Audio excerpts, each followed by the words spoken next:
Breaking news, tinawag ng Iran na excessive request ang panawagan ng European countries sa Iran. Ibinalita na ang AP na ang mga leaders ng iba't ibang bansa mula Europe gaya ng Britain, France at Germany ay nagsagawa ng joint statement lamang nitong Lunes at hinihimok nito ang Iran na huwag nang ituloy ang kanilang balak na pag-atake sa Israel. Hindi lang ang Iran ang hinimok ng mga European countries na huwag nang atakihin ang Israel, kundi maging ang mga allied countries nito gaya ng China at Russia. Nagbabadya ring may gagawin ang leader ng North Korea na si Kim Jong-un bilang pagtulong sa Iran. Ang mainit na sitwasyon sa pagitan ng Israel at ng Iran ay nag-ugat sa pagkamatay ng leader ng Hamas na si Ismail Haniyeh mismo sa Tehran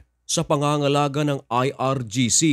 Ang Britanya ay isa rin sa mga kilalang malapit na kaibigan ng Israel, maging ang France. Kung inyong matatandaan, sa mga nakaraang buwan, kapwa Britanya, France at Germany ay sumusuporta sa isang koalisyon na ginawa ng United States of America upang labanan ang Houthis sa mga ginagawa nitong pang-aatake sa mga barko na dumadaan sa Red Sea. Nito lang nagdaang linggo, kung inyong natatandaan, na ang Germany ay merong ipinasara na simbahan ng mga Muslim sa kanilang lugar o tinatawag na Blue Mosque, isa sa mga pinakamatandang simbahan ng mga Muslim sa bansang Germany. Ito ay ipinasara ng gobyerno dahil sa ang naturang simbahan ay ginagamit ng isang grupo na kung saan sumusuporta sa Hezbollah. Ang Hezbollah ay napasama sa listahan ng Germany bilang terrorist.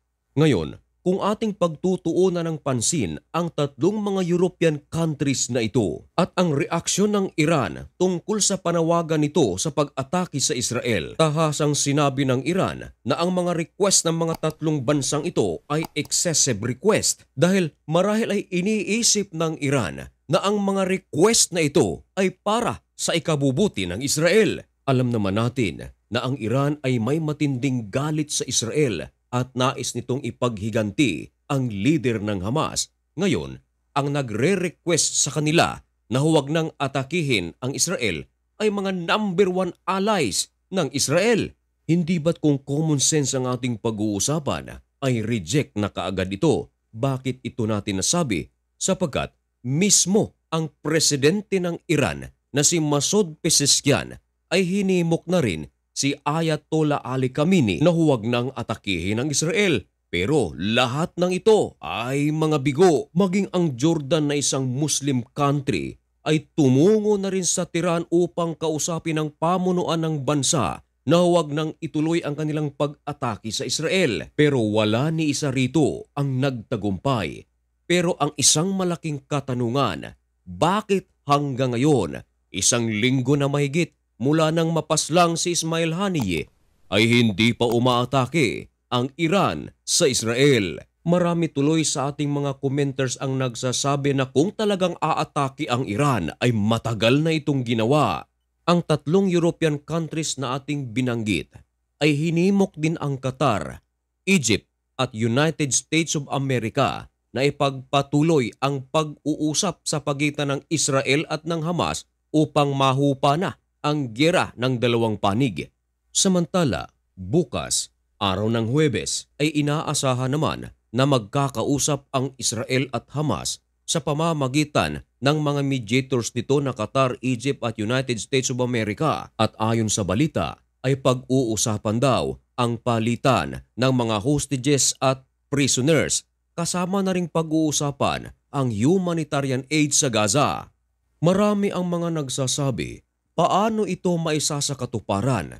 Dahil ang nasa puso ng Hamas ngayon ay paghihiganti sa Israel. Dahil masakit daw ang damdamin ng Hamas dahil ang kanilang leader na si Ismail Haniyeh ay napaslang. Pinagbintangan ng Hamas at Iran ang Israel, bagay na hindi naman inaamin ng Israel. At maliban pa riyan, nitong nagdaang ilang oras lamang, ibinalita ng The Hindu na ang Hamas ay tumira na naman ng rocket papuntang Tel Aviv. Ayon sa report, 2 rockets daw ang pinakawalan ng Hamas papuntang Israel. Tahasan itong inamin ng Hamas. Ayon sa kanila, ginawa daw nila ito bilang paghihiganti dahil sa mga airstrike na isinagawa ng Israel nitong nagdaang araw lamang na kung saan 19 na mga Palestinian sa Gaza ang kumpirmadong napaslang. Ngayon, sa mga pangyayaring ito at ngayong araw ay ine-expect ang pag-uusap ng dalawang panig. Paano ngayon ito may sasakatuparan na ang nasa puso ng magkabilang panig ay galit sa bawat isa? At ang pag-atake ng Hamas ay kinumpirma ng Israeli military na wala raw casualties na naidulot ang pag-atake ng Hamas sapagkat ang isang rocket ay kusa na lang nalaglag sa dagat at ang pangalawang rocket naman ay hindi na nakaabot sa teritoryo ng Israel. Lumalabas na mahihinang klase ng rocket ang ginamit ng Hamas para bang basketball.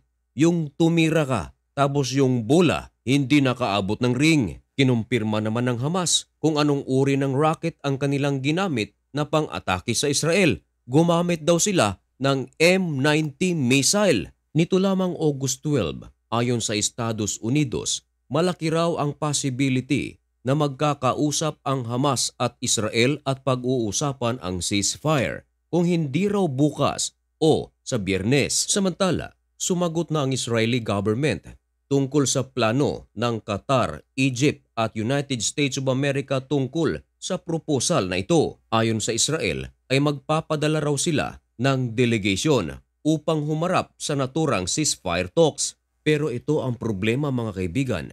Ayon sa report ng The Hindu, nagsalita na kasi ang Hamas official sa Reuters at CNN at tahasang sinabi nito na ang August 15 ceasefire talks na inaasahang dadalo ang Hamas ay isa raw malaking pagkakamali. Ang ibig lamang sabihin nito ay hindi dadalo ang Hamas dahil meron silang mga bagong demand sa Israel. Meron din silang demand sa United States of America. Ito ang sabi ng Hamas, and I quote, "Our statement the other day was clear. What is needed is the implementation, not more negotiation." Unquote. Ang naturang official ng Hamas ay hindi na nagbigay ng pangalan.